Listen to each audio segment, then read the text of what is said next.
I'm Jill Hunter, Harbro's beef and sheep nutritionist, and I'm going to run through the different stages of the suckler calf and lamb production cycle, which are key to animal performance, efficiency, sustainability and enterprise profitability.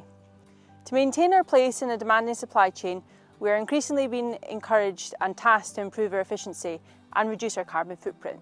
This can be a challenge, however small improvements here and there begin to add up, especially if we break it down into the smaller sections of the production cycle. There is no silver bullet when it comes to improving on-farm environmental credentials, and sometimes we are inclined to think, what's in it for me? In fact, it is well documented, any improvement which is positive environmentally also has a positive impact on enterprise profitability, which is the ultimate goal.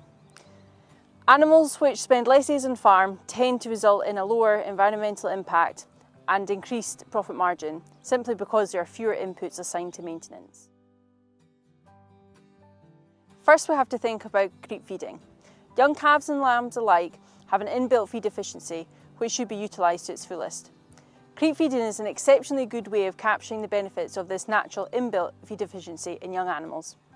As soon as lambs and calves start to grow, feed efficiency begins to reduce, simply because a bigger body size results in a higher maintenance requirement. For example, a young lamb is likely to need half as much feed to achieve the same live weight gain as an older one. This means creep feeding should be implemented as quickly as possible and continue throughout the summer. Creep feeding has the additional benefit of taking pressure off the ewes, letting them regain body condition on the forage available to them. We are aware that body condition post-lambing and throughout the summer has a knock-on effect to the number of lambs she produces the following season. Equally, cows will be under pressure to get into a rising plane of nutrition in order to become into season and to hold to the bull. Another benefit to creep feeding is to reduce that stress and impact of the weaning stage. This is because the diet only has milk removed rather than a complete overhaul of the entire diet. A growth check at the weaning stage will have a negative impact on meat quality as well as the performance and profitability of the affected animals. Next, we consider the growing diets. Growing diets are usually forage-based and contain a token amount of concentrate offered to match the performance desired. I'd always recommend you get your silage tested and a diet formulated to make sure you maximise the use of your forage, which you've spent all summer growing. Finishing diets complete the production cycle. Right across the country, there are many different finishing systems, from grazing, forage crops, forage-based diets to grain systems. All of these can work perfectly well when they're managed correctly. As a nutritionist, the most important consideration in the finishing period is always rumen health, and we should take every opportunity to make sure the rumen is functioning as well as it can be. Things like transitioning new animals onto finishing diets gradually, minimal changes to diets throughout the finishing period, feeding rumen-friendly feeds like maximum treated cereals and a good source of fibre. Consider using a buffer, especially when transitioning from old season to new season grain. All of these things will help maintain rumen health, which ultimately will boost performance. We also take regular benchmarks with our customers so we actually know what current performance is, not just what we think the cattle or lambs are doing.